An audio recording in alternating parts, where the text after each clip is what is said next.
Hi, so today we're going to talk about flashlight techniques. In particular, we're going to talk about Harries flashlight technique and then get into reverse Harries flashlight techniques and the benefits of that over Harries. So with Harries technique, if done properly, it requires a modified Weaver stance. So if the target's at 12 o'clock where the camera is, my feet and body are facing 2 o'clock, the gun is facing 12, my flashlight, the back of my hands are applying isometric pressure against each other, and I'm tucking this elbow in. This is what Harries flashlight technique should look like, but it's exceptionally tiring. And you're gonna notice after extended employment of this technique, it becomes a platform as the elbow keeps rising, and now it's a one-handed shooting technique without any of that muzzle flip mitigation that isometric tension provides. Now, yes, I can push down with my firing hand as I push up with my support arm, but it's still a one-handed shooting platform. So why not use reverse Harries?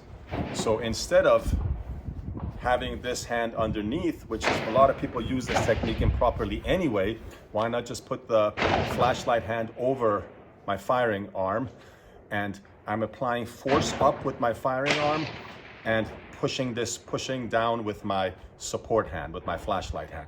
So I'm providing that isometric tension. So what it's gonna look like from this side, first of all, I got the slide lock back to make a point. I want that slide, when it reciprocates, to not hit my flashlight arm. And this way I can gauge it and find that index point. So for me, it's right here. So just practice with it and get that index point and find a nice sweet spot on your arm and figure where that is. So for me, it's right here. Now with this technique, I can light up whatever I'm looking at. And even if I'm at the low ready, I can basically flip my hand up if I need to look at something without muzzling anyone. So I can flick it up and my muzzle is still down. Because part of the problem when I'm searching my house is I don't know who the hell's there. It could be my kids, it could be anyone that I know, so I don't want to have to point the muzzle at them. So with this technique, I can kind of flick my wrist up and light anything that I need to. And obviously, the minute I light that light, I gotta move. Judicious use of light, fast dynamic movement out of that area that you were in. So this is where I want to be.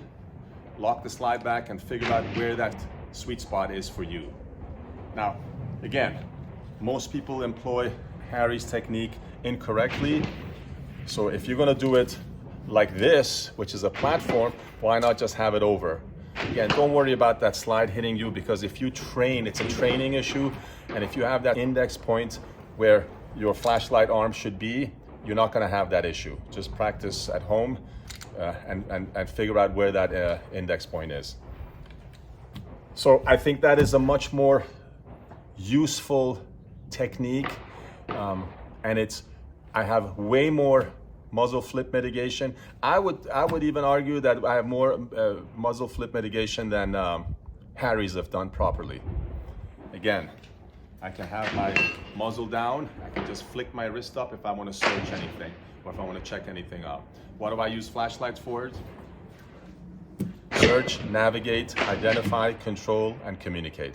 So I can still employ my light without the hazard of muzzling any friendlies.